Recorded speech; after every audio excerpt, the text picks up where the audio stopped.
So, yeah, so Brené Brown, like, because like, give yourself permission to be silly, give yourself permission to be grouchy, give yourself permission to be imperfect, give yourself, it just creates some space for you to step into, right? So that's why I thought those permission slips were really cool. And paper tantrums, I'm like, it's so cool.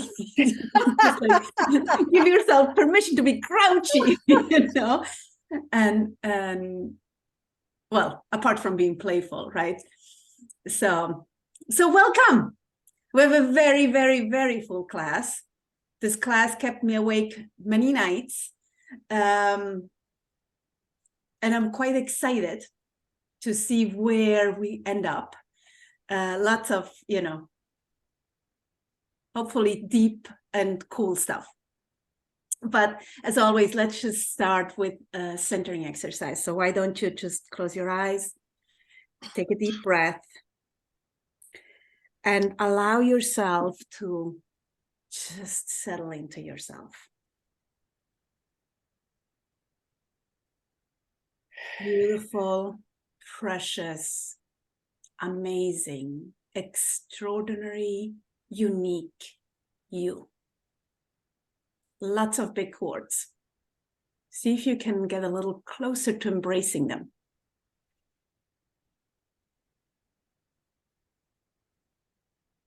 Thank yourself for being here. For taking a breath. For settling in.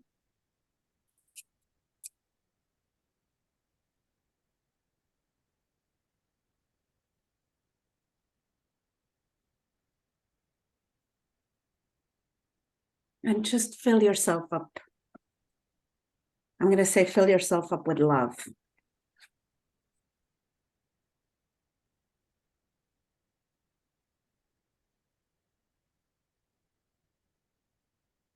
Lots of love.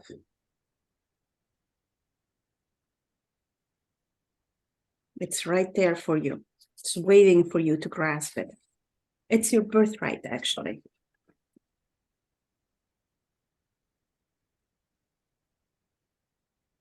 So breathe it all in.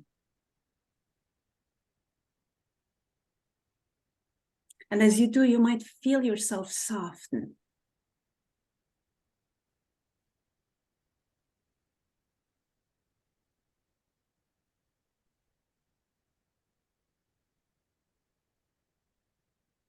And take another deep breath. And see if you want to share that love with the world. You don't have to, but you can. And if you want to, see if you can extend it to the room that you're in.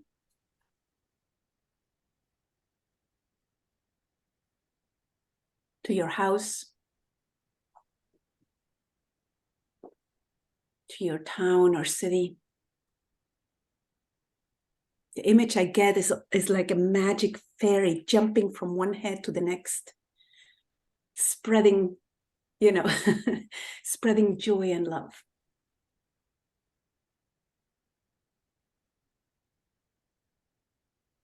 But that's my image. Yours might be different.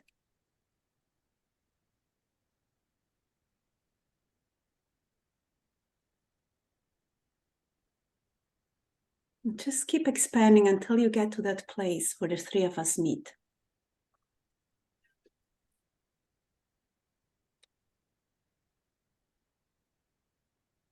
Together, apart, together.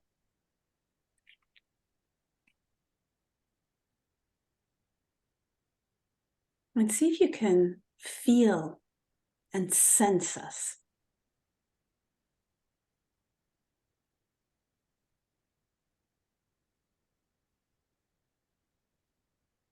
The magic, the beauty, the uniqueness.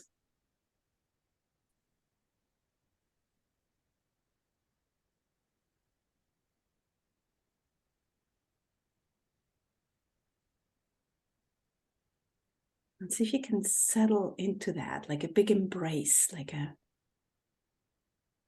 group hug. Nice, warm, nourishing,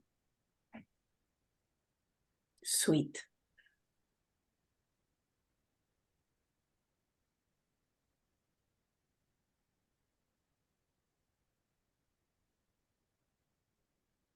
And let yourself be held.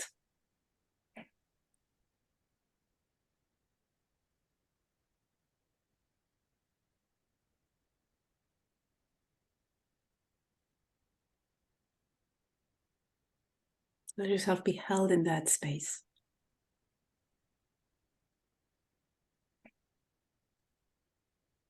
Just feel the well-being. It's like it's so sweet,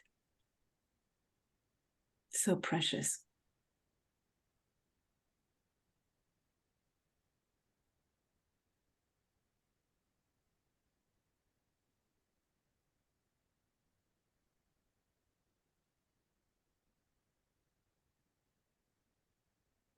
And take another deep breath.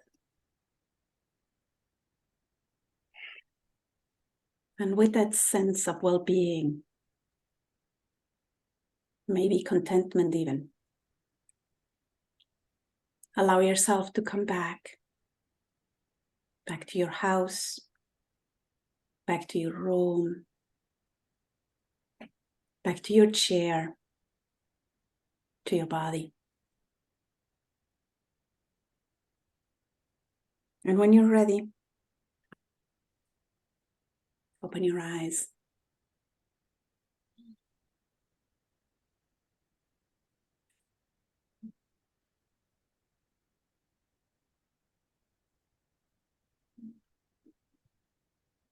Wasn't quite ready, but I know. I was like, oh, this is a really bad beginning. It's like, oh, this feels so good. I know. And it was so funny because I could see like the fairy jumping from one head to the head, like spreading sparkles, and it was just beautiful. So I don't know if you saw, I sent the cards. So interestingly enough, so the card from the goddesses is, I don't know how you spell it, Amy. It's a leap of faith. And the card says, take a risk, and put your heart's true desire in action. And sorry, to take it out. The book says,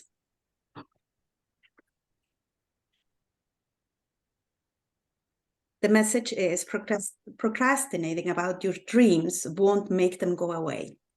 Neither will it make them happen. Indecision is the death of the soul's burning passion to improve, grow, and learn. Don't worry about making the wrong decision. Instead, worry about making no decision at all. Then take time to pray, meditate, investigate, research, and go on nature walks and make your decision. Once made, the universal energies will immediately support your decision, and doors will successfully open as if by magic. The magic, you see, is that you've set your mind to accomplish something. And this intention is what sets you on your magical journey. Trust that the universe will support you in all ways. Trust that your intention is clear and right for you. And then make a leap of faith and jump fully and squarely into the midst of putting your dreams in action. Don't hesitate or delay a moment longer.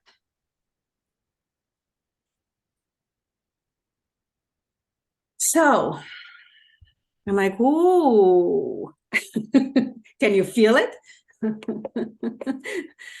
I lit a candle. My diffuser is running. I have my oils in front of me. Let's see where we're going. So first I want to hear how this last week was. Did you How was it to check in with your little one? How were your action steps? Did you take them? Did you not take them? What happened out of it or not? How are your voices in your head? Because that's what we're talking about last week.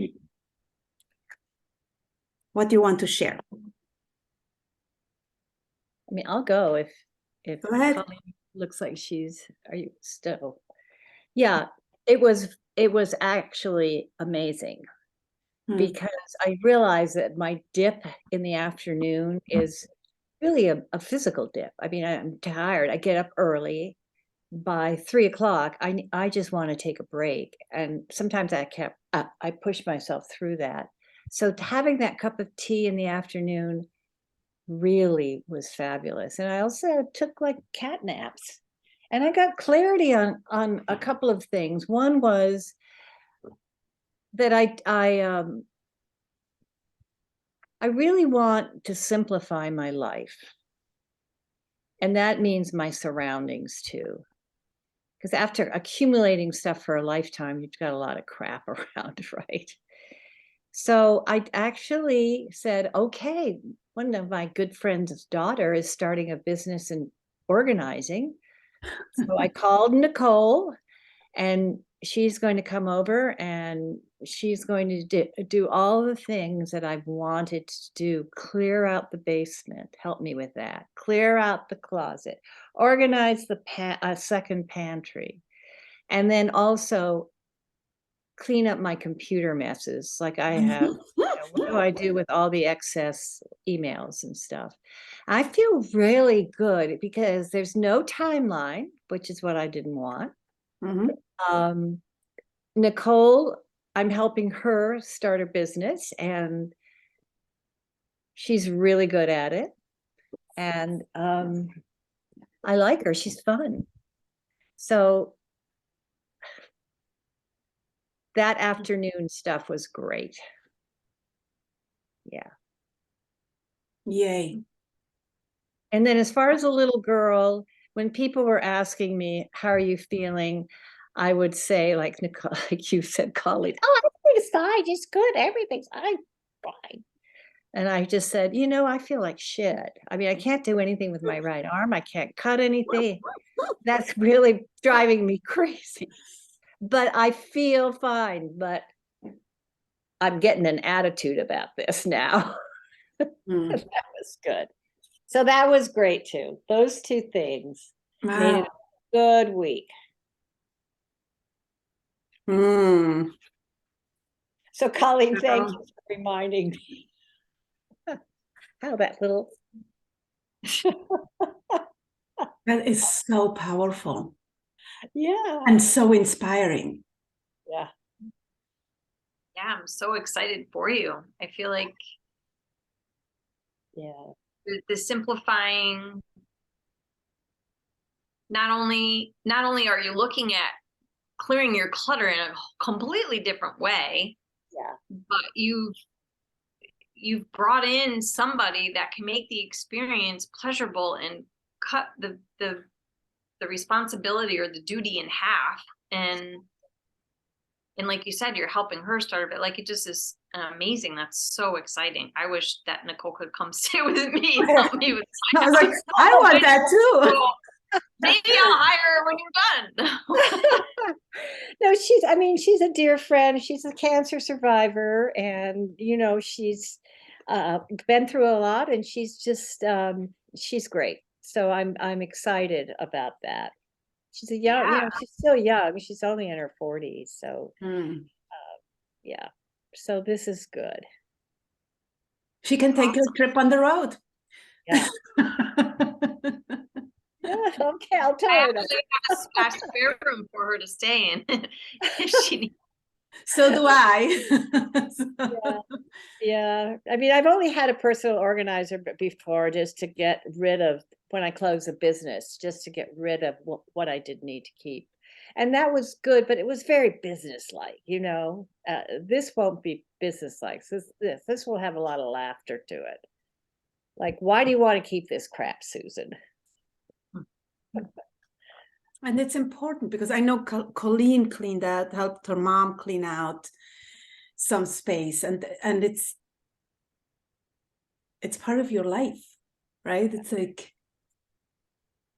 so you need to have someone who, you know, is light about it, but can like support you in letting go.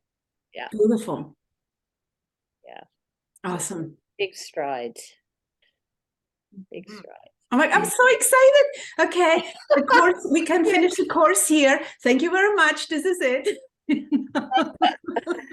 No, but the other thing I was thinking of when we were talking about perfection and all of that kind of stuff last time, you know, that's way overdone because none of us would be here if we weren't.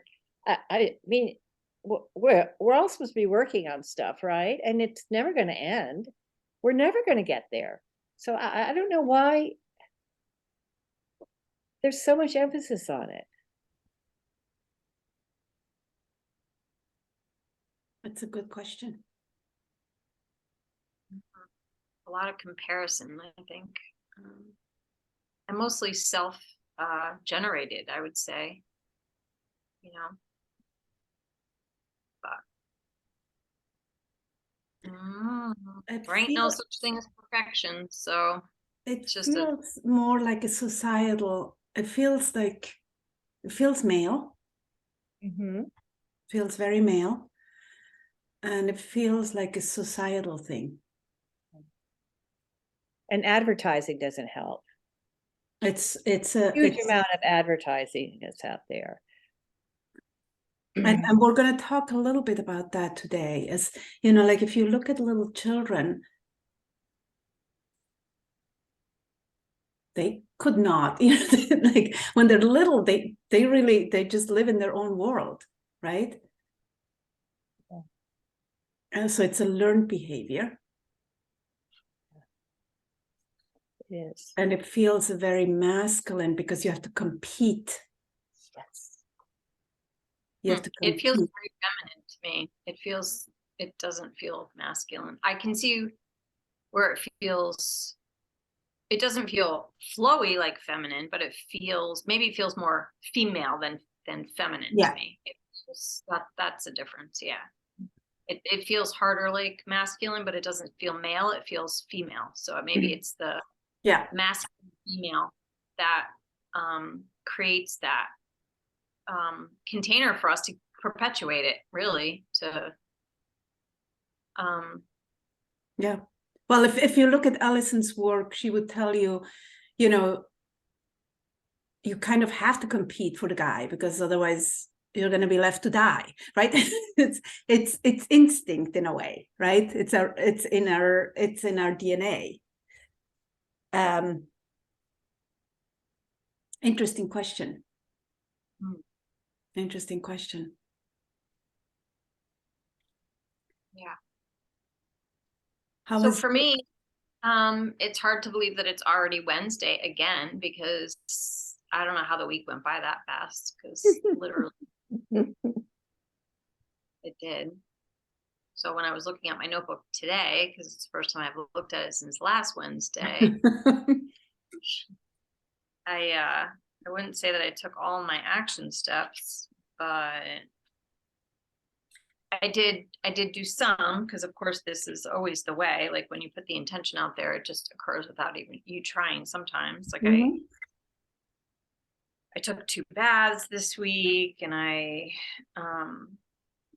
was very, very present in my yoga yoga class this morning.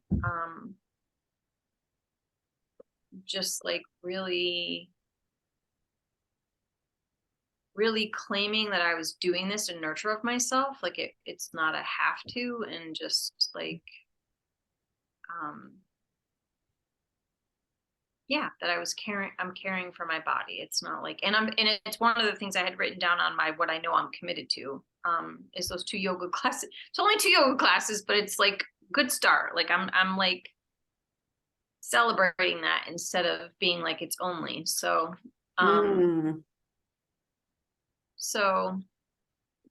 yeah, that's about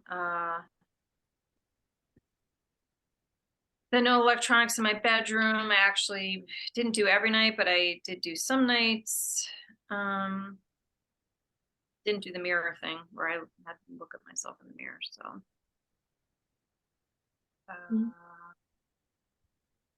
it was a somewhat stressful. I'm trying to help Sophie buy a car, and it just, I think I talked to you a little bit, Martine, about this, like just the whole, I don't know about you, Susan, but I've never had a good experience in buying a car because it's mostly a male dominated field, and you just feel like you're manipulated. And so I'm helping my 21-year-old buy her first car, and it just was not fun. And so I lost myself for a minute in it, and then I brought myself back, and I was able to actually apologize if I caused any friction. I wrote an email to both the finance person and the salesperson. Oh, good for you. Yeah, in my personal opinion, I wasn't the one causing it, but I did participate in it. So I apologize for my part and just said, can we start over with this? Like, this is what I'm trying to accomplish, is to teach my daughter to be an independent woman who can trust her own instincts and speak up for herself safely. For a business transaction, she's investing a lot of money into this. So anyways, I don't have to go into the whole story, but like, it just, I guess it turned out, well, we're supposed to be picking the car up tomorrow, and they've still continued to be who they are. And yeah, I don't know. Yeah, the car, they set it up so that she got better financing if her dad co-signed for her. However, we requested that he be a co-signer, and they switched him to be the primary owner of the car. She's putting $18,000 of her hard-earned and saved money down on this car, and she's going to be the one to make payments on it for the next 5 years, and she's going to want to do the repairs and everything else. So that wasn't even an option for us. We never wanted him to be that. We wanted him to see what it would look like with him to be the co-signer, and they didn't even submit it how we requested, and then made us feel like we were wrong or unreasonable. Well, it doesn't really make a difference. I said, I'm sorry, it makes a huge difference. And they still don't understand, but at least I feel like I taught her some things, how not to show up and how to show up as well. And I'll talk through the rest. Like, here's what happened. I got trigger. She goes, oh my God, I could see. But I literally have been in a car sales situation, been asked by the salesperson if I wanted to sleep with him. Like, blatantly. Wow. In like every single situation. So it is a trigger for me. And yet I keep going back because it's a necessary part of my life. Like, I'm not going to, and you know what my husband's advice to her was? Well, you're the one he says to Sophie, well, you're the one who's making it difficult on yourself. You could just sign the papers as is. I was like, what are you teaching her? So she's 21, right? She's 21. She's 21. It's interesting what you're saying. Like, I'm listening to you, and one of the things that keeps popping up this week is that whole gender conversation. So it seems it's ripe for a new something, right? I tell you what I am right now. I'm pissed the fuck off. I am so tired of this bullshit. Yeah. I'm so angry. I've never felt like this before. I'm so angry. And of course it's Mama Bear coming out, right? Because you're not only doing it to me, you're trying to do it to my daughter and take advantage, because my other daughter, my 25-year-old daughter, just bought a car, went into the wolf den by herself, and was completely manipulated by not only the people in the car sales bit, but her boyfriend, who was home with her son, telling her to hurry up. Not a good, yeah. Which I found out in the whole process of this that my other daughter shared with me. So I'm like, are you kidding me that they get away with this shit? And my husband's advice to my daughter is just let them get away with it. It's no big deal. That feels like rape to me. I'm sorry. It's like blaming the victim. Always blaming the victim. Yeah. Oh, It's more of the same, right? And it's anger is actually great, and it should be expressed, and it should be, and there's a place that, you know, I was talking to Anne about this a few days back, where there is no clarity, or there wasn't a lot of clarity on our part until not too long ago, right? So the standing up right now is really challenging, because we're have to keep coming and saying no, no, no. And then if we get upset, we are emotional. So yeah, it's used against us. It always has been. they cannot hear it. If we're and so it's a great exploration. Like, you could even talk about it inside of self-care, right? Like, what could you do to take care of you right now, right? What is a way of letting out your anger in a way that it is moving you forward, for example, right?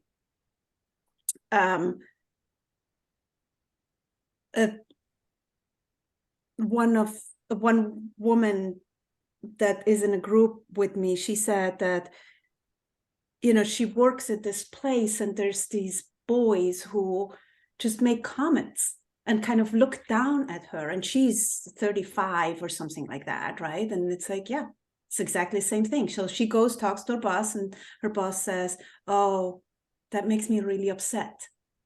But he doesn't do anything about it, right? It's still about him, not about the other side. And one of my questions is, and this is off topic, and we're going to go back in a second, is how can we have these conversations so they can hear it, right? Yeah. Because if we get upset, if we get emotional, they cannot hear it. And how can we have the conversation so we can be heard? Or what needs to happen, you know, so they can hear us? And it's you know, there's part of me, and this just popped in my head, is a woman in her full power. First, it's a threat to men, but if a woman comes in standing fully in her power, they will see, they will move out of the way. They will make space. They will respect that. And I'm not, you know, I don't know how to explain it. Not just like blah, but like standing grounded and centered and unwavering. Like, they get that. There's no, like, it feels like there's no negotiation, but we have not gotten there yet. We have not gotten to the place where we so take care of ourselves that we're so solid, right? But I also think besides that, and I think you're completely right about that, the space issue is I know what I don't know, right? So when I go in and I don't have any experience buying a car, and they're starting to talk about all this and that and about the engine, they might as well be talking about a Polaris missile or something. I have no idea what they're talking. Yeah. And I'm sure I look like deer in the headlights. And I'm thinking of this scene, Colleen. You as mom walk in with a young woman, and you're conversing with her, and it's already a very nurturing environment they're seeing. And here comes this. Have you ever seen a woman salesman in a car dealership? I've never seen one. So only at the receptionist. Huh? Can you say that She's the again? receptionist at the front desk. That's the only women I've ever seen in there. Yeah, exactly. So, and they're highly competitive, And their deal is to get you to get that car done, no matter what. Funny thing, Susan, because I spoke that out in the beginning. I said, look, this is a sales job. It's a business transaction. You're a salesperson. You want to get as much money from us as you can. And we want to buy the car for as little as possible and get the best deal. So what are we going to meet in the middle? It's not like I don't want them to be paid. It just, the issue that I had was all this manipulation that happened after she said she was going to buy the car. Right. That's right. Yes. Yeah. And that was also family. Interaction was fine, although Sophie said she didn't feel comfortable with it. So that was interesting, because I was okay with it, because I know their game, and maybe that's the part, like it didn't intimidate me because I already knew that was part of the whole scenario when we went in there. I probably should have talked to her more before we actually went in to talk to somebody. But anyways, we don't have to talk about my car situation the whole time. I just know that was a big part of my week, and it really took a lot for me. It really drained me. And so, But and in a way, it's a great segue for today's session. But let me just quickly check in. So did you see the additional homework that I sent? Take care of one thing each day that makes you feel less than, inadequate, not enough. Like, for example, get rid of something that is not you anymore. I didn't see it until just 2 seconds ago when you sent the other pictures. Okay. I've been trying to stay away from it. Yeah, it's fine. I just added that, like I sent it out last week because I completely forgot to share.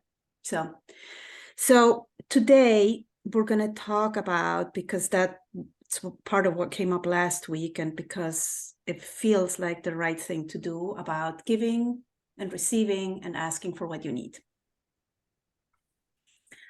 And we spoke a little bit about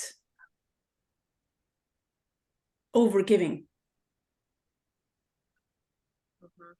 And and I don't have answers to this, but well, how does it leave you? It usually leaves you depleted and exhausted and maybe resentful, right? Where it comes from, where does it come from? And then I started thinking about not being able to receive, or not asking for our needs. And the thought that came is that it's the same reason. We overgive for the same reason as we are not receiving or not asking for what we need. So, like, if we would look at Debbie's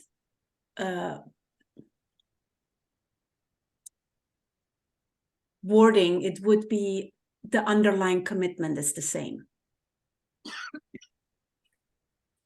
And yes, absolutely. There is shame, and then there's comparison, right? We're constantly comparing. That's again the voice. And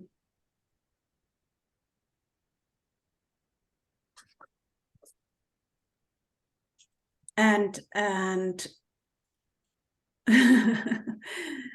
I found this sentence that says, like, I fight to be right about the other person being wrong in complimenting me, for example, right? But then who am I to judge somebody else's perception of me? Who am I? And a lot about it is about fitting in, right? It's instinct, like receiving. If I look at it, it feels a little bit like we have to fit in.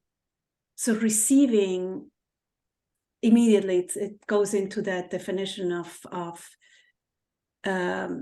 like selfish, right?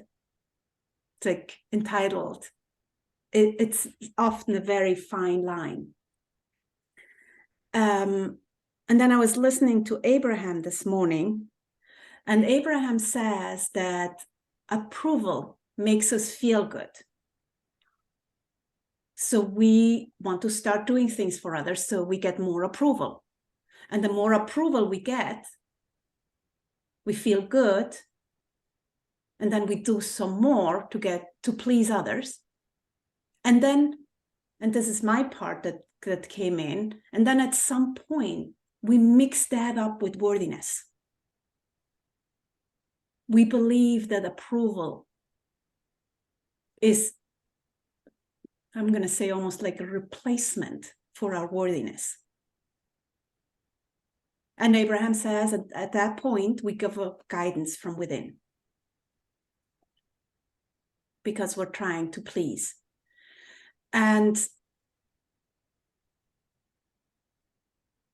it is all to try to fill the void. And we're looking in the wrong places, right? We overgive to try to fill the void. And we're looking all in the wrong places. And the example that Abraham used, which I thought was brilliant, is looking for food that tastes good instead of food that feels good. Right? It's like a very small distinction, but like worlds apart. So how does that... And the other thought that came was that it feels like we have an upper limit for what we are allowed to receive, or we allow ourselves to receive. But we need to be able to receive, to give. There's no one without the other. And we spoke about that last week, correct? With the card that I pulled, right? It's a balance, right? You cannot have one without the other. And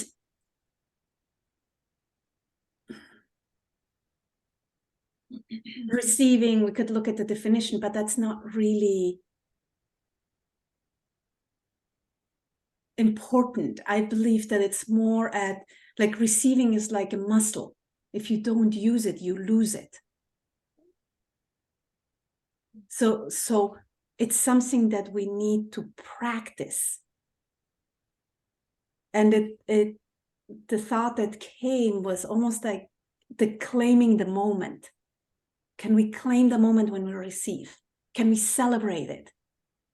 And can we notice the discomfort?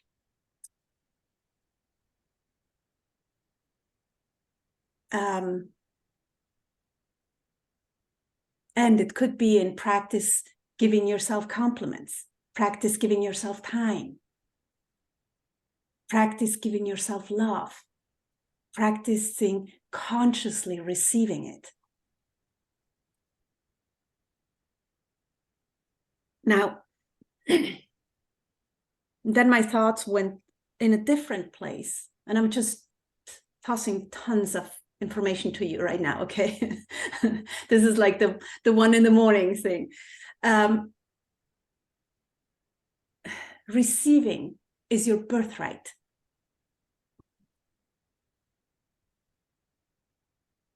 It's your birthright. You are, I'm going to say, entitled, for the lack of a better word, to receive just because you exist. And we have a misconceived perception that is somehow related to worthiness. So what do you hear with all of this? This was a lot of information. And we're going to do a process, but I just would love to hear what your thoughts are.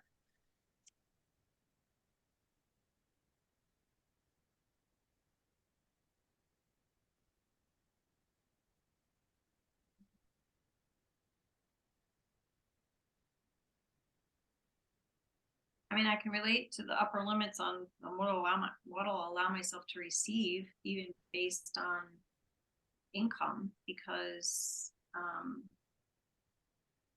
I just am of the underlying belief that as long as I have enough, then that's enough, like enough to pay my bills every week. You know what I mean? Like, which is such a silly upper limit, but yeah, that resonated with me. What could be your underlying commitment?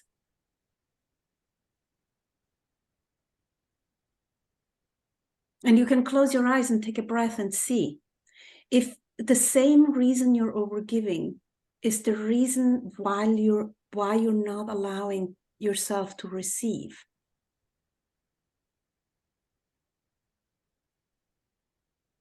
No, the underlying belief. Sorry, not the underlying commitment, the underlying belief. What could the underlying belief be?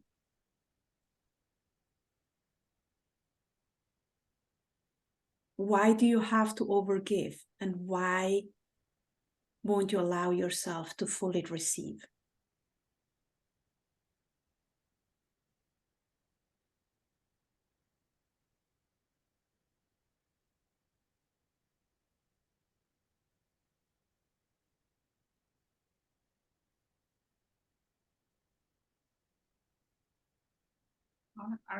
I wish I could tell you. I wish it was that easy to close my eyes and come up with it. I would have done it a long time ago. I don't know. I just, I feel like, why would I need more than I need? I guess. Why would I, like, even at the very first sentence, I think you said today was something about dreams, or it was in the card or something. And I'm like, in the card, yes. I really don't feel like I have dreams. I'm not like sitting around, I feel like all my dreams were fulfilled already. And not that I'm limiting myself and saying I don't want more, but it's not like I sit around fantasizing about the things that I used to. Like, I want my marriage to be better. I want to have another child. I want to build a house. Like, all those things were dreams that I had that I brought to fruition that I've, loved and appreciated. But in this point in time, I don't have any like big dreams of, I don't know. So that's interesting. Just an interesting observation as well. Like, why don't I? Like, what's are you not allowing yourself to dream? Or is it really that you don't, right? Yeah. I mean, that I shouldn't say that. I would love to have, I dream about my house being the way I want it to be, I guess. You dream about the business too. Yeah, a little bit, not a lot.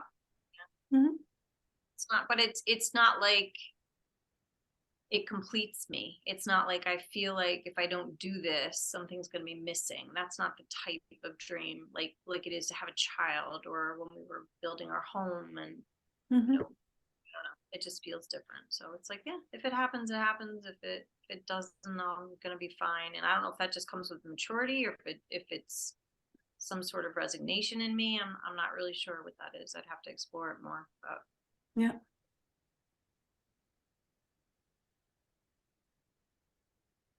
Yeah. Susan, anything for you? Yeah, I was thinking that overgiving has something with me with strength, that I'm strong enough to overgive, and then in a way receiving feels like it compromises that to me, and that I have to admit to myself that somebody's perceiving that I need something, right? So you have to be Giving strong. me something. yeah. So that's brilliant. So you have to be strong, and that's why you overgive and you don't receive. And I think is that about right? Part of that is that I think growing up, I was the youngest child, and I was in a lot of different environments. So I think I felt like I had to either I got on the plan, or got in the ring, or I was just going to kind of be left behind. And so I think a lot of my overgiving is also overperforming.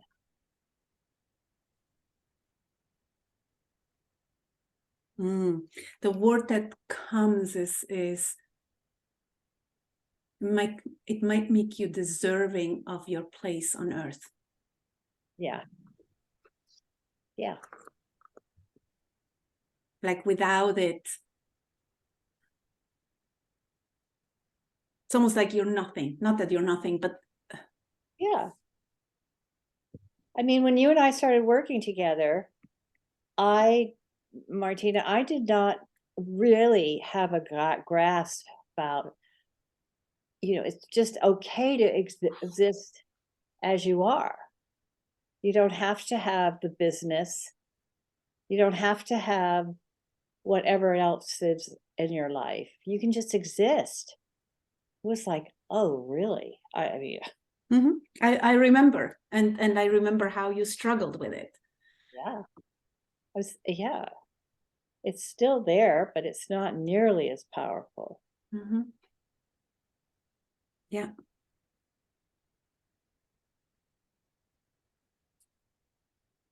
That's a powerful one. You have to be strong. That's why you overgive. It's a way of showing. Yeah. And you cannot receive.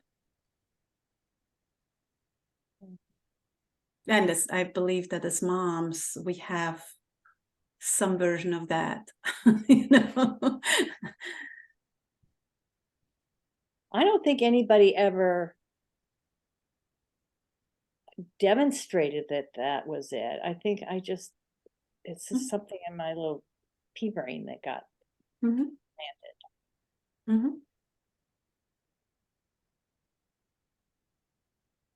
What came up for you, Colleen, inside of, because you were like, Yeah, I mean, the first piece of what she said, and I'm still trying to unpack it because then you started about being adding strong. things to it. But no, the other piece, the part where she said, it's almost like, well, if somebody offers to help me or give me something, they must perceive that I need something or that I'm not enough. Yeah. Kind of, right? Is that what you were trying to say? Yeah. I mean, I'm kind of surprised, but because it's kind of new for me. No, I mean, I think that's be able to put all that together. Yeah. And I think there's probably an element to that as well. Like there's a part of it for me that just feels like I can take care of myself. Don't worry about me. Like, what do you need? Like, that's pretty much how I live my life most of the time until I'm like completely depleted. And then I'm like, you never. Yay. Like when I was going through all this stuff and I went outside and there was snow on the steps and, I almost slipped on my ass and I have osteoporosis and all the things. And I like voice messaged my 3 kids that live home and I'm like, it would be nice if just once you thought Good. And that's the flip side, right? That's what I said. You become resentful. Like for me, it was like passive aggressive. I'm like, yeah, that's me, right? Yeah, there's some truth to it. I mean, that absolutely, but it's the way we communicate it, right? Leaving the light on when you're out and people are home, like be considerate and think of me and leave the light. I always leave the light on for them, even if it's like 3:00 in the morning. I leave the damn light on. It just, I don't know. It's like, why aren't other people like that? It's strange to me. I don't know. And most people aren't, to be honest. So I guess that's overgiving, but it doesn't feel like a bad thing. It doesn't feel like it's coming from the wrong place because it's not. It's 100% not. The only time that I ever feel like, gee, it would be nice to receive without asking is when I'm in a place of depletion. Otherwise, I'm pretty like, it's my choice. I choose to do it, and it feels good to do it. I like to be helpful, and Yeah, you but know. we're talking about that over giving, right? We're not talking about giving, we're talking about over giving, which is then sometimes even overstepping your boundaries too, or like. But who says what that is? Like, You do. are you to be the judge of that, of what, you know, because I think this is what I'm trying to teach, especially Sophie and Emery currently, because they're a lot like me. So they're being a mirror for me, obviously. And I'm like, check with yourself first. Like, don't just automatically say yes. You have to make sure that it doesn't feel like you're overgiving, like you're giving too much of you, not because they don't deserve it or you don't want to. Like, that isn't it. It's like, I can't keep doing that and still be okay. Like, And that's exactly it. There's nobody other than you who gets to say, but it takes awareness to see that, right? You have to be willing to question that. It's like, no, I will not do that for you. I'm sorry, I love you, but no, thank you. Or whichever version it is for you, right? You're the only one that is the judge of it. One of the things I know this is that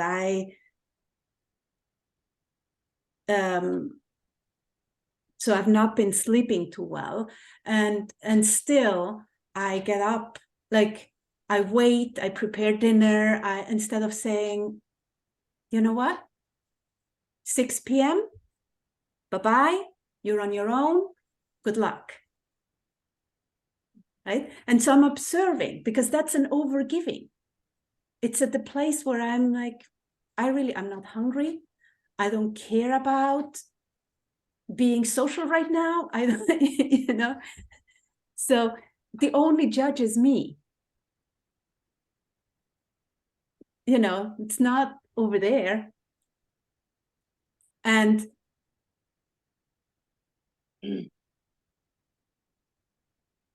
as we said, it's like, it's a give and take, right? Giving and receiving is like it's like an endless loop, right? But we are doing a lot of giving and no receiving. So there's stagnation there. There's a disconnect. There's no flow. Like, we cut the flow with whichever version it is, right? For me, like, the first thing that came up was, well, you know, definitely I'm not worthy of receiving. That's why I overgive as well, right? So that I am worthy. So you can see I'm worthy, but I know I'm not, so I will not receive. That's my version of it. It's not any of yours. Well, if it's not enough, it goes into that round, but you know, it's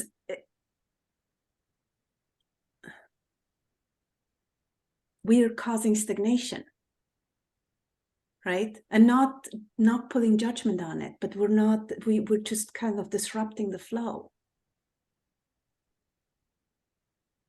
And the flow would also be what kind of fills us up, if we would allow ourselves to receive.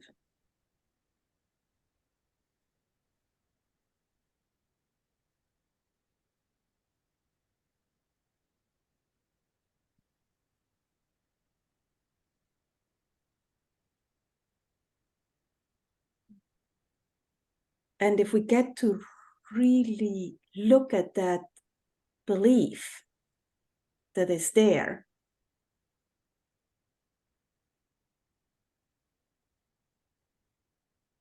it's the first step to setting us free and working on filling ourselves up.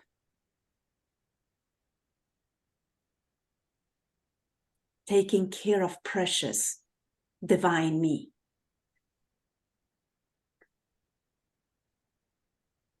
coming back into balance. Overgiving has a lot to do with looking for approval or wanting to get approval.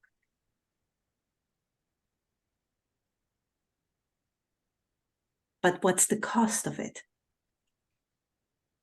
And it's a difference, it's distinct and different, giving and overgiving. And only I can say when I'm overgiving.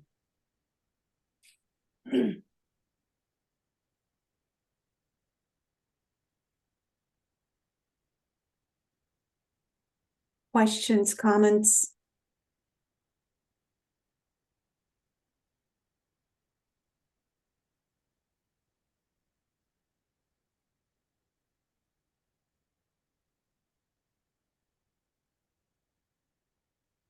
Yeah, I don't know. It just gets tangled. It gets tangled up between duty, obligation, responsibility. You know, like there's some of that in there. Even when you talked about like dinner, yeah, like I know, like you're not going to give up cooking for forever, but like, you know, there's an expectation that, you know, unless verbalized otherwise, is that you're gonna cook because that's what you always do. And so if one night you decide you're not, they're not gonna die. But if you decided 4 nights that you're not, then it just throws a wrench in things. And for me, that would probably have me feeling guilty about it. And so that doesn't feel good either. And so there's all of that. Like, so I guess that's fine doing, I'm just using that as an example, but like, it's because I do it all the time. It's a great example because it's right there is the should, the have tos, the guilt and the shame. It's like right there. Yeah. Because in turn, if I have an expectation that Cameron's going to put the garbage out every Thursday night and he doesn't, and then therefore the garbage either doesn't get put out, who suffers from that? Or it puts me, you know, I have to get up early in the morning and run out there to do it. You know, in that moment, you have to make a decision. Like, what am I choosing to do? Am I choosing to allow him to suffer the consequences for which he could give 2 shits less if the garbage builds up? Do you know what I mean? So that's not really, it's me who will suffer because then the garbage doesn't fit in all the things that we do. And so, yeah, so I think it's really, like you said, it's up to you. Like, I think it's really about how you come to it. So there's been times where I've been pissed off and I scream his name and like, the garbage man is coming. And then there's other times where I'm like, he's probably tired. He just forgot. Like, I put my shoes on and I do it and it's really not a big deal.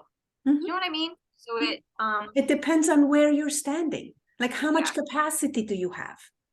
Like, which goes back to self-care. Ideally, yeah, exactly. Because ideally you can stand in that place of love, like grounded, but having clear boundaries and clear communication, right? It's like, if I take care of me, if I stand in that love for myself and can clearly communicate what I need,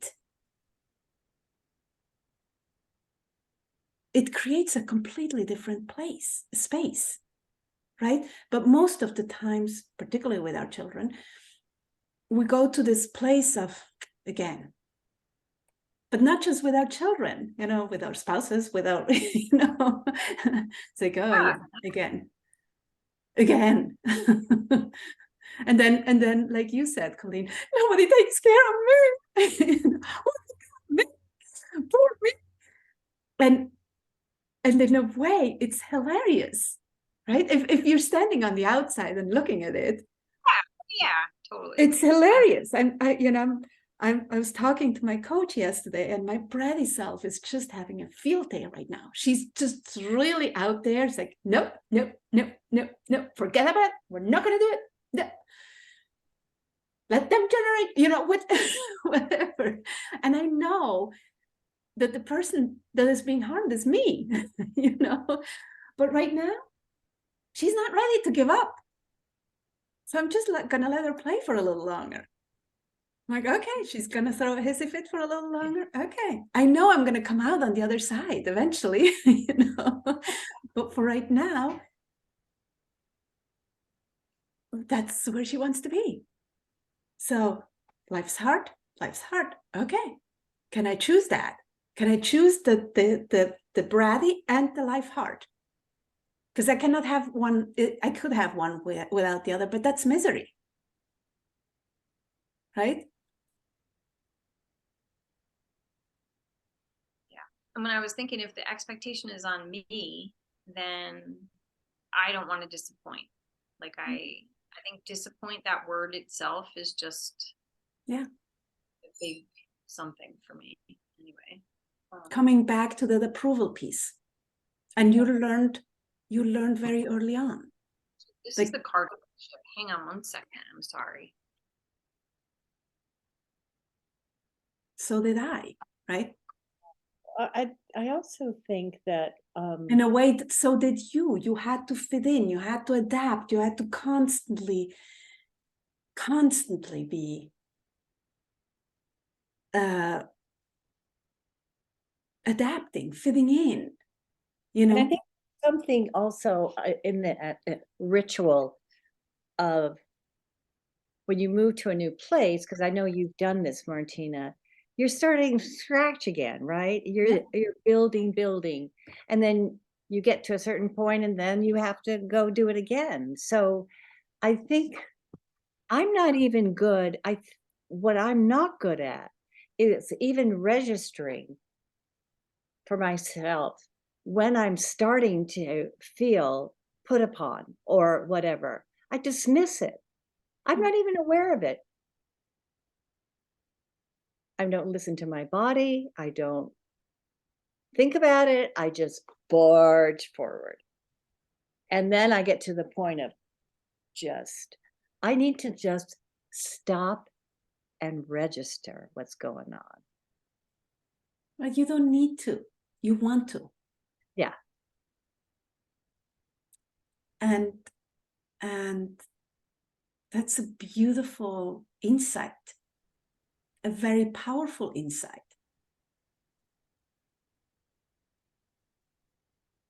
The question for me, the immediate question is, what would support you in that?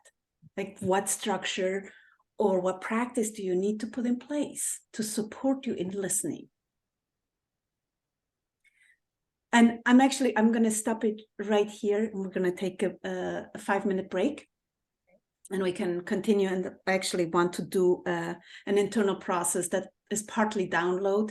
So it's going to be interesting. I'm really curious how that's going to be for you. Okay. And yeah, so I'll see you in 5 minutes. Okay. Hey, sounds good. Bye. Thank you for that. Well, I just figured it out. I mean, just yeah, it's great. I feel like it's I don't know. I have to keep thinking about it, but good one. Sorry for my call before. No worries. All good. All good. So, anything you want to say before we do a process?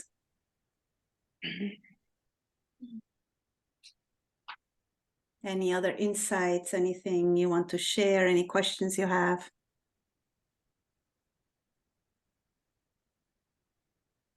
No?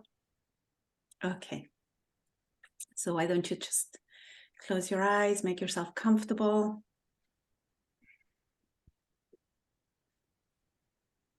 Go to your beautiful place, whether it is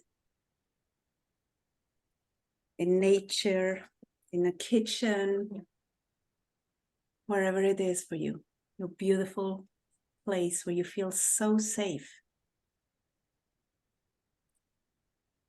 where all your answers are. Feel comfortable, find the perfect seat, the best seat for you.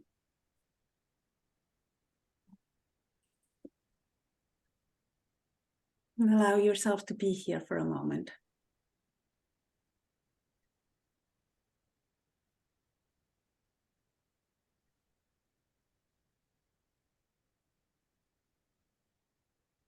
and enjoy.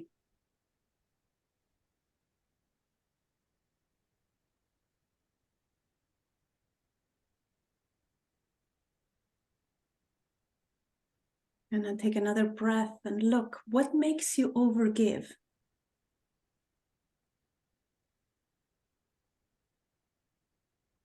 Where and how do you overgive? And what makes you overgive? And we spoke about it. Maybe there's something else that comes up. Just breathe and allow yourself to either hear or see or sense. If you want to make some notes,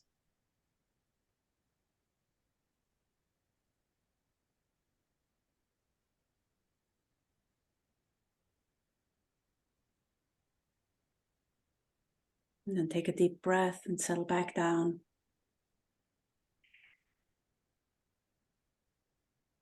And ask yourself, what conversation prevents you from receiving? What prevents you from receiving? And it might be the same as what we just were talking about. There might be something different.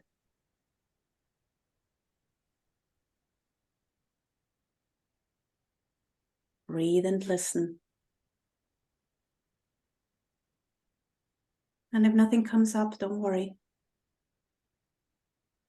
You can always journal on it later, or trust that it will pop up whenever you need to hear it.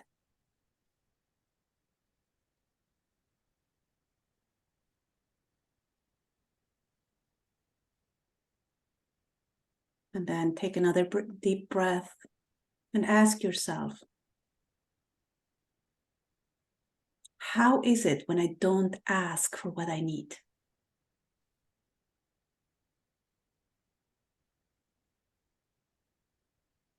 How does my life feel?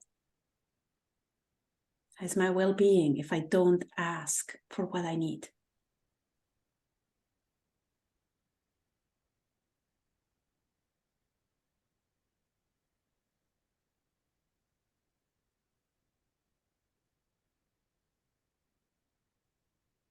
And how do I feel when I don't receive, when I overgive, or don't ask for what I need? How do I feel?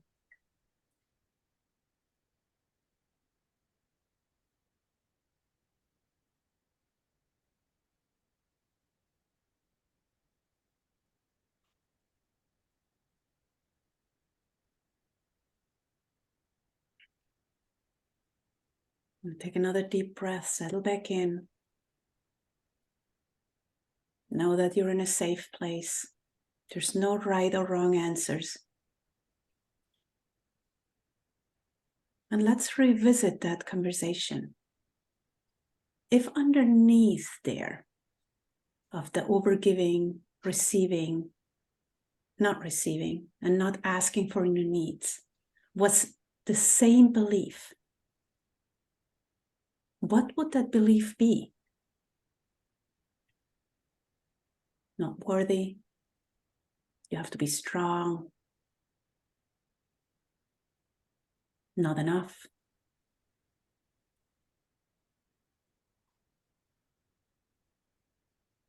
Make sure you make a note.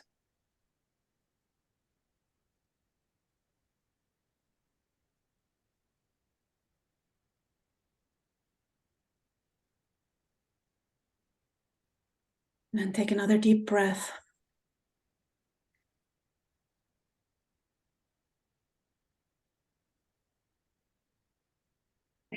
Settle back down.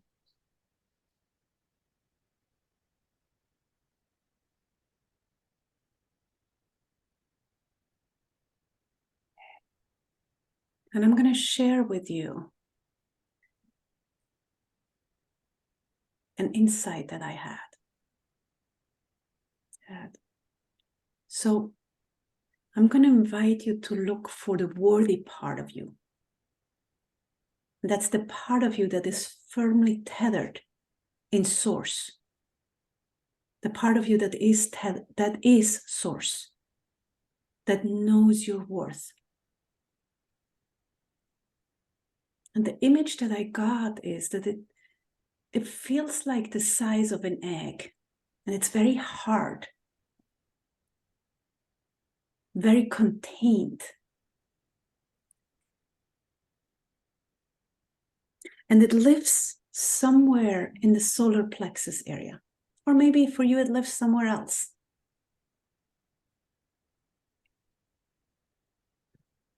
So see if you can find it.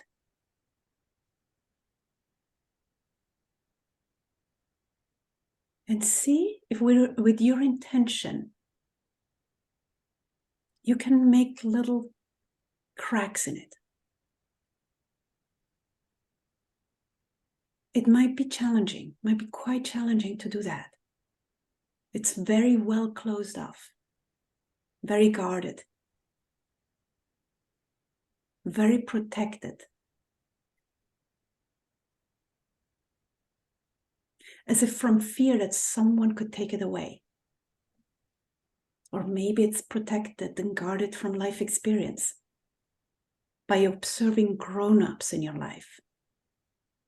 Or listening to others tell you as a child that you're not source.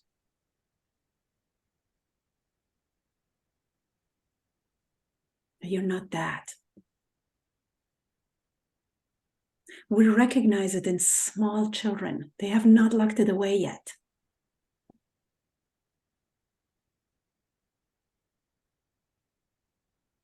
And as you're working on cracking it, you will hear all the voices to tell you why you are not source. So take a moment to listen as they come.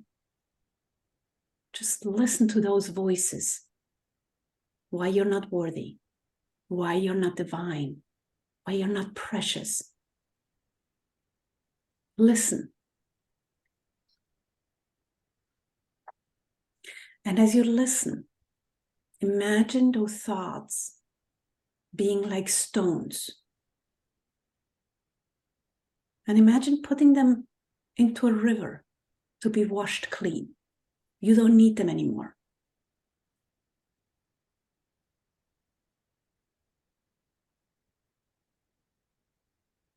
You can let it go now.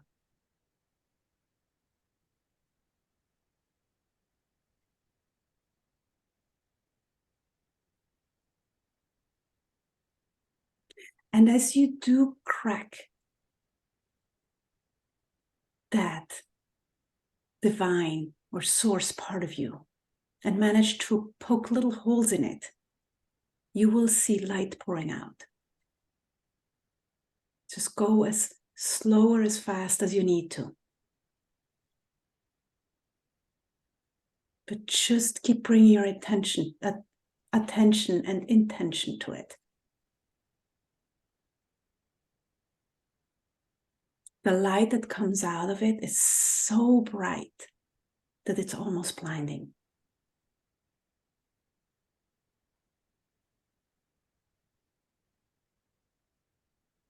And as more and more light comes out, you see yourself growing and glowing. It's beautiful. And it feels so good to let yourself out of that little confined container you put yourself in. The smallness, the unworthiness. It's almost like a chick hatching and having the space to stretch and to move and to breathe freely.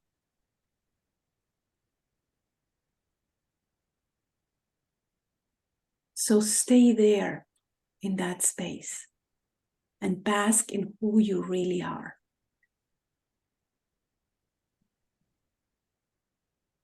Pure light and lightness and freedom and love. And what else are you present to? Just know this.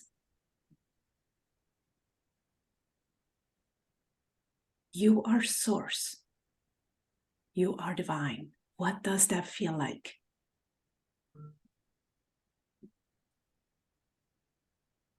And if you want, just make a note.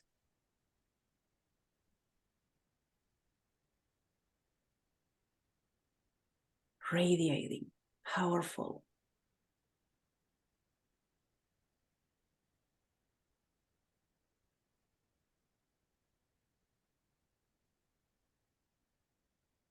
And feel yourself, your body, embraced and enveloped in your worthiness and radiance.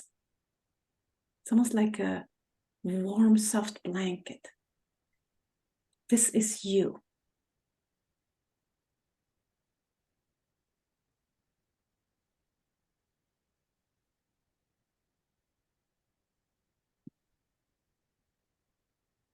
See if you can notice the radiance, the power, the taking up the whole room. And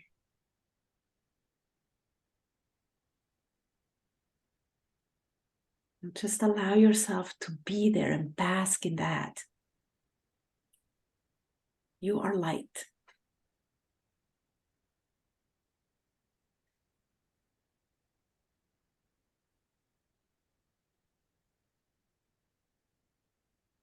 And now that you have allowed yourself to see it,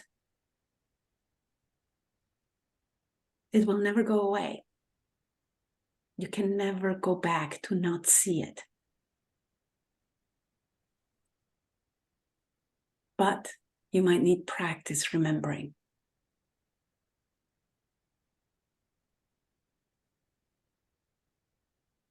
So ask yourself,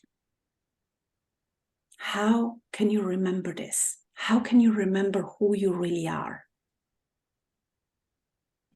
Remember the worthiness, your birthright for having your needs and wants met. How can you remember your power and beauty? Remember your radiance and the love that you are and that you feel for yourself. What action or practice do you need? I'm actually going to recommend the practice because you have decades of learning to restrict yourself and memorizing your unworthiness. So what practice do you need to put in place to remember every day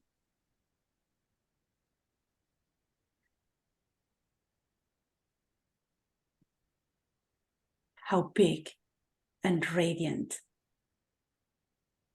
and important you are?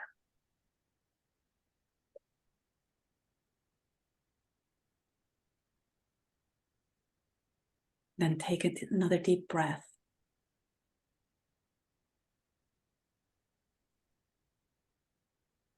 And ask yourself, how can this be easy?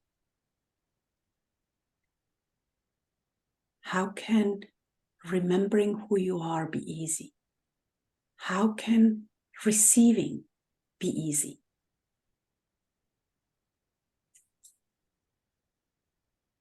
And sense and feel and hear and see the first thing that pumps up. How can it be easy to receive? How can it be easy to remember how magnificent you are?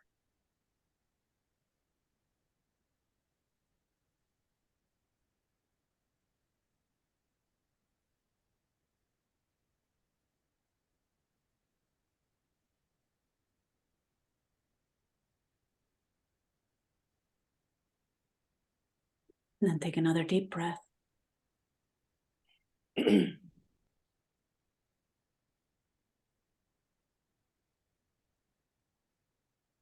I just want to very briefly talk about boundaries. Boundaries are not walls we set up. Boundaries are all about standing grounded in love and in clarity, in source. Boundaries are not against others, but for you. Always for you.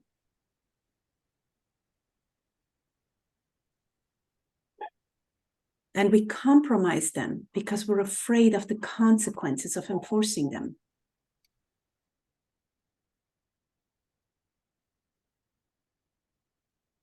So what action could you take to support you? I'm sorry about the phone. What actions could you take to support you in upholding your boundaries? Or maybe even creating that loving, grounded space for yourself to step into. How can you support yourself with your boundaries?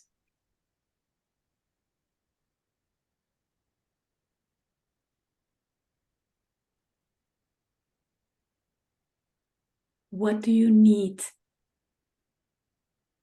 to know so you're not afraid of the consequences of enforcing them? Is there anything you need to know with regards to your boundaries?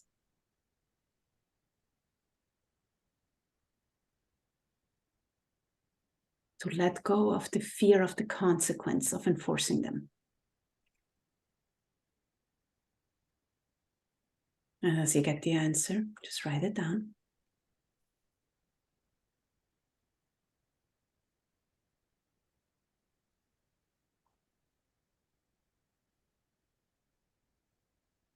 And take another deep breath.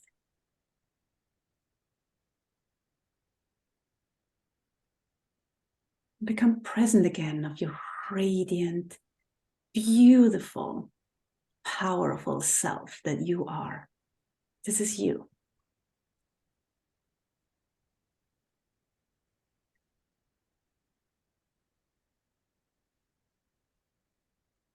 And I invite you to put your hand on your heart to remember that this is you. So whenever you forget, you can bring yourself back to that. Just put your hand on your heart and you will be so present to your divine, precious, radiant self.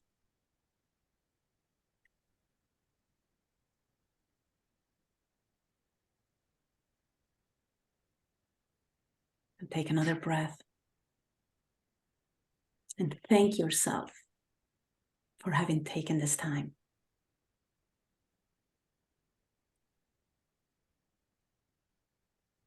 For allowing yourself to see who you really are.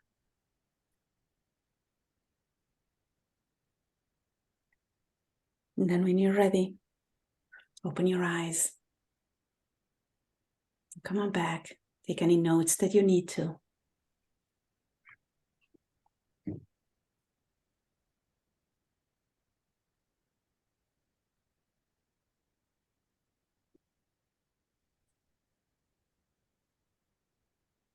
And then let me know, how was that for you?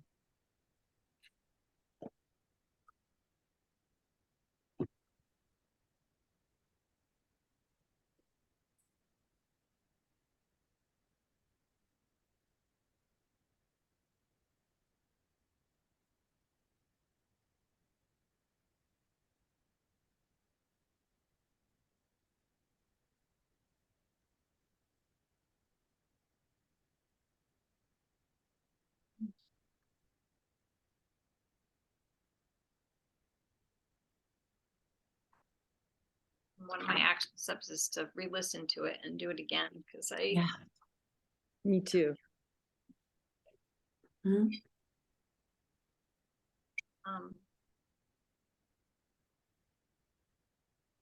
One funny thing that came up was, well, one was, I'm not sure of the questions, but something about, I think maybe why do I overgive? Mhm.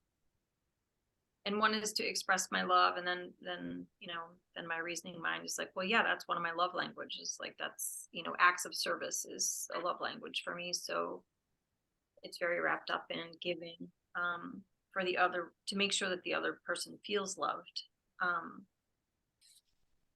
But then I think you asked, why do I not, what gets in the way of me asking for help, or I don't know how you put it, but something like that, receiving, I guess. And then the funny thing, Susan, is that what came up was, I assume others will know I need the help or to receive. But then I wrote in quote Susan's example. But then it's like, but if they notice that, then that means something not good about me. So Yeah. it's just really Something effed, and I just missing. wrote so effed up. Like it's just like this sick circle. Yeah. So if I don't ask, I just assume, well, I assume you'd know I have osteoporosis, like you should shovel the stairs. It's, and I know that's not the right thing to do, is to assume, but Still yeah. we do it. Yeah. And still, and then the flip side is, well, people do offer sometimes, and I'm like, no, I'm good. I got it. No big deal.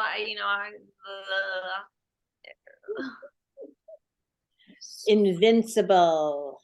The other thing that came to me though was, and I've had this insight come before, is it feels really good to give most of the time if we're not over giving and we're giving out of love. And it's a very fine line between giving and over giving, right? That wasn't the point. That was but before, right? We don't allow other people to give to us. We're actually robbing them of the experience of that feeling good. Yes. And so if we can reframe it, since we're all do-gooders and want everyone to feel good around us, what if receiving was actually a gift to them? Mm-hmm. Yeah. They can feel really good about it. Very good. And it is a gift. Absolutely. Maybe that's a little manipulative backdoor to get in. That's good. That's a good one. Yeah. You want to offer to help me? All right. Does it feel good? Yeah. Am I allowing you to feel good? Yeah. I mean, Tony said that to me when I came home from the hospital and people started calling and offering this and that. And he said, or he asked me, have you contacted people? And I said, no. He said, you've got to do that. You've got to give them the opportunity to reciprocate and do what they've done, what you've done for them. That's friendship. Mm-hmm. Yeah. It's an honor and a gift. Yeah. What stood out for you, Susan, in the exercise? The one that surprised me was that when I'm over giving and I'm getting angry with myself or thinking, why isn't somebody waking up and helping me here? I feel invisible. Like, it's not that they aren't. I mean, it's just that I'm not there. It's like I'm not there. They're not registering what I need. It's a lack of connection at all.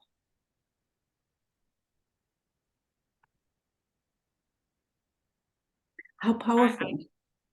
Yeah. How powerful, because the lack of connection. I've been thinking the last few days about making monsters out of flies. And say that again.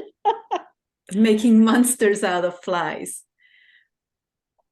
Because something happens, or I perceive something as happening, and then in my mind, I make a story out of it, right? I'm disconnected. How come, so I make out of a fly, like something little and inconsequential, really. I make a monster. And all that it would take is ask. Mm-hmm. And we make assumptions.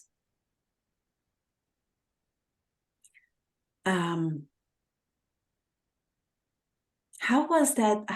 How was that process for you?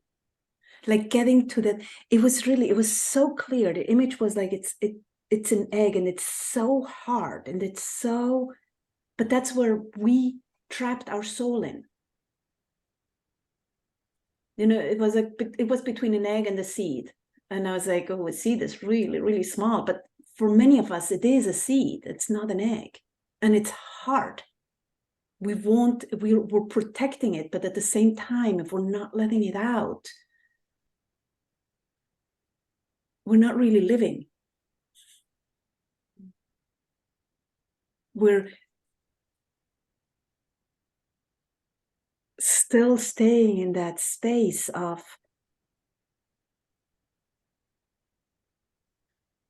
I'm going to say, trying to fit in. And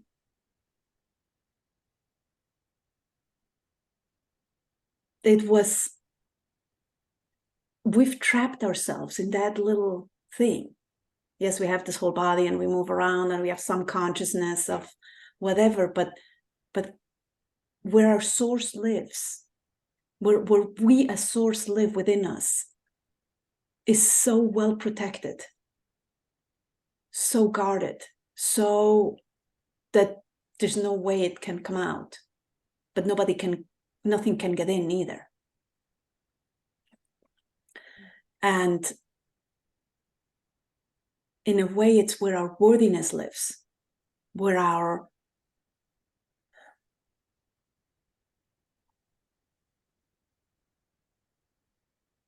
I almost want to say our joie de vivre lives, our joy lives.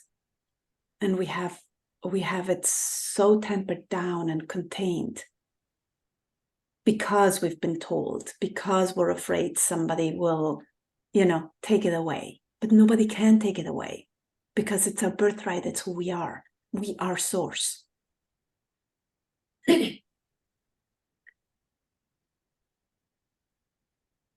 And if you get that you are source,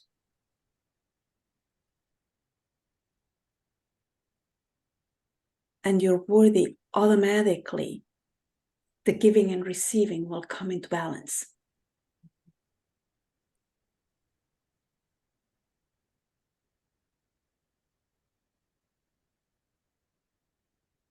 And that's why I wanted to put that there, so you get to see how, how tight we are, and starting to make cracks. And it will take a constant attention to it, like every day, maybe several times a day, to check in.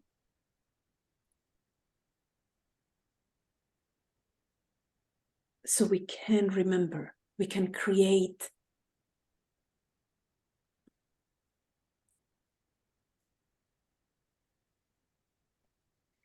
a new awareness of ourselves. Does that make sense? Yeah, I think for me, I'm getting, and it happened in the internal process too, like you use the word source, and I think I know what you mean. And, there's a lot of conditioning in my life, being raised Catholic and practicing Catholic for a very, very long time. And so as much as I've freed myself from much of the dogma, I think there's a part of me that believes that God source resides in me. Actually, this morning I was having a conversation with myself about how God and I are one, but but like in just listening to you, it's like, yeah, and I still think of us as separate in a sense. Like God is outside of me and in me, but he's still outside of me. And so we're not one. Do you know what I mean? So what I was thinking this morning was God cannot express himself but through us. Like we are the physical manifestations of his expression of love. Mhm. Like, and so he really couldn't exist without us.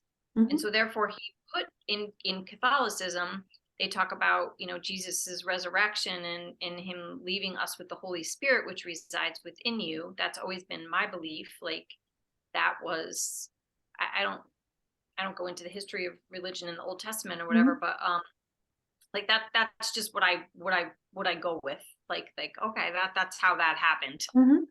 You know, as if there needs to be a reason or whatever. But like, you know, when Jesus left, he's like, don't fear, like I'm not gonna leave you alone. I'm gonna give you a piece of me and God and the Holy Trinity through this Holy Spirit that resides within you.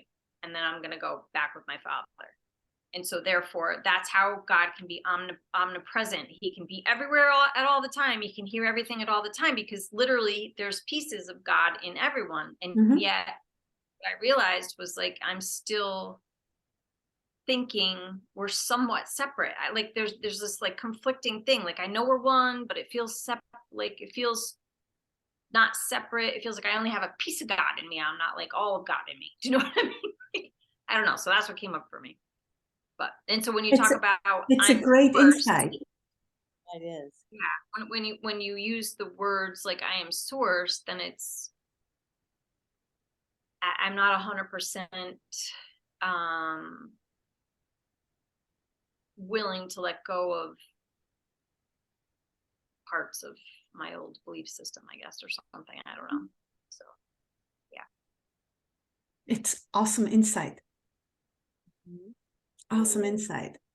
Because that's part of the limitation, right? In a way. But it's also what I realized this morning was like you just talked about being an honor and a privilege to help somebody. Like it's an honor and a privilege to be God's manifestation of his love, like to be a vessel for him. And then there I go again, speaking of him like he's separate, but at the same time, wow. Mhm. You know, that's really a divine mission to Mhm. make sure that this vessel is allowing God's love to be expressed through it. Like, Mhm. And in the end, it doesn't matter how you get to that it's your birthright and that you're divine. It doesn't matter as long as you get it. You know?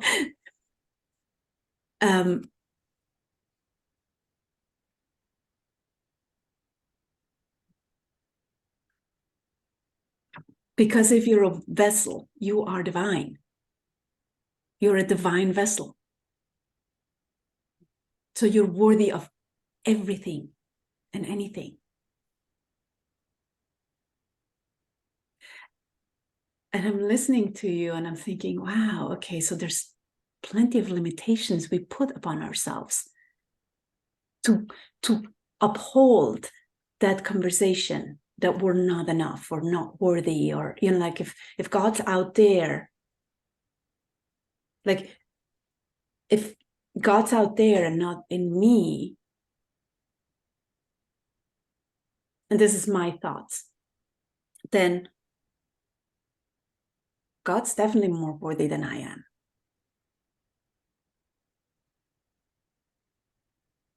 And there's a disconnect, right? Rather than if I'm his vessel, his, her, its vessel, I'm a divine container and I'm worthy just because of that. It's my birthright.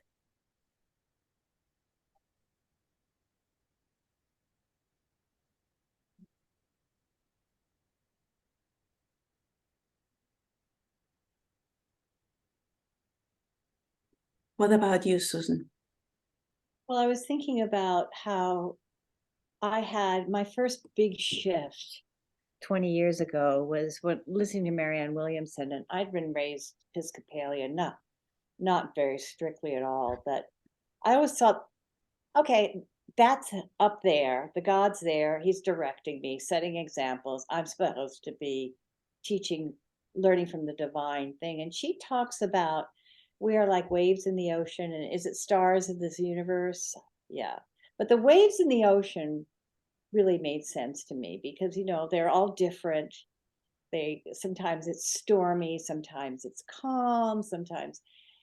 And that was a big, huge shift for me Mhm. to of my self as part of that. My problem has always been keeping in touch with it. That the morning meditation always allows that, but at other times, when I would get into the shoulds, I was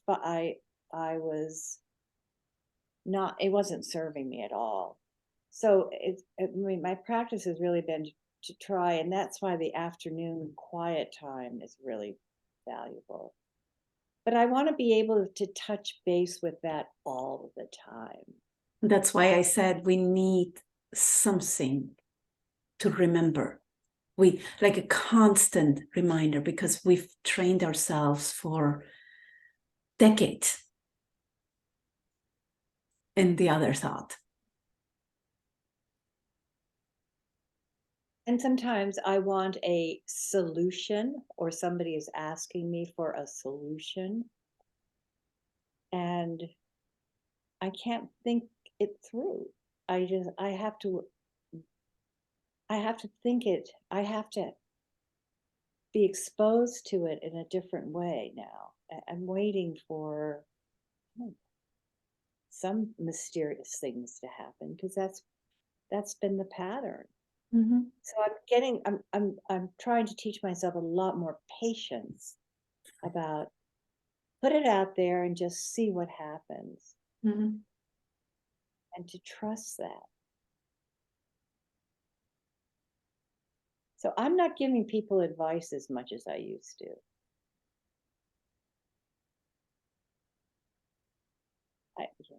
That would be, I think, another shift. Let them figure. Anything came up with regards to boundaries? I'm sorry for the phone ringing. I was like, oh, okay. In the middle of the internal process, I forgot to turn the phone off. So I know that's what we're really working on in this class with Tiffany. It's shields, boundaries. And so they're coming up, and I have a lot of holes in my boundaries, a lot of ways of operating my boundaries. mm-hmm. But I don't feel I feel that they're a lot more fluid than they used to be. And they're here to serve me. Mm-hmm. They're not something to be warlike about and build a big wall around. Yeah. I thought it was beautiful when somebody mentioned, like in a conversation, what came up was they're not against other people. They're for you. Yeah. Right. Yeah. Always for you. Yeah. Okay, I would love to hear so much more about this, but it's the top of the hour. So on top of your homework, I invite you to just write yourself permission slips. Like Brené Brown said, I give myself permission to overgive. I give myself permission to be run down, feel run down. I give myself permission to be upset. Whatever it is. So you're not fighting against you. Mm-hmm. You can be present to where you are. And then check in with your little girl. As always, check in with her. See what she wants, see what she needs. You don't have to give it to her, but just become aware.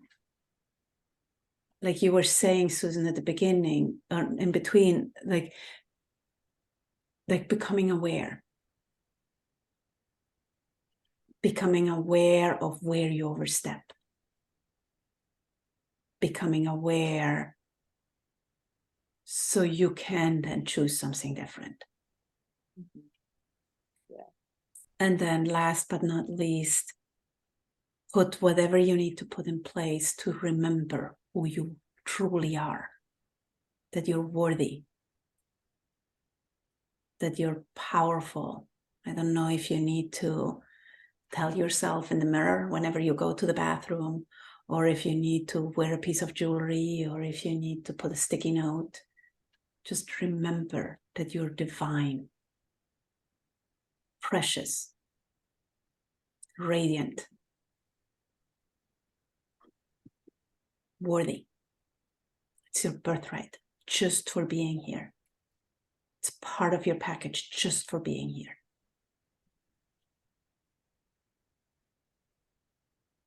And then, I don't know if you saw the card, sorry. It's in the text. It's called Rejuvenation, the self-care card from Cheryl Richardson. And it says, get a good night's sleep. Rejuvenate your body, mind, and spirit. I'm like, yes, please.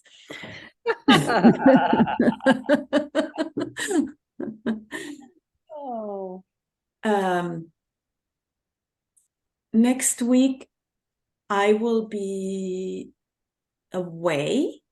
We're going to have the call. I hope internet works, but I'm just giving you the heads up. I get to go to the beach. Yay! My daughter has been looking for somebody to travel with her because all her plans with her college friends fell through. So we're going to St. Croix for 5 days. And yes, so I'm like, the internet works. Internet works. Tina, next week I have an eye appointment that it's made like 4 months in advance. Okay. Starts downtown at 10. So I'm hoping, because he puts me through so many tests, that I will be home by 12:30. Okay. Do you want to, I don't know if that works for you, Colleen, but do you want to push it back, or do you want to? I mean, I can skip next week. I don't know what the end date changes to. I don't know what's going on that week. I'll have to check that, but otherwise I'm fine. April. I think it's the week of my birthday. Probably not. Hold on a second. It would be April 26th if we skip next week. I have to look at my calendar. I don't know off the top of my head. Could be to do that, but okay. I'm fine with either. So why don't you check and let us know? And then we'll see.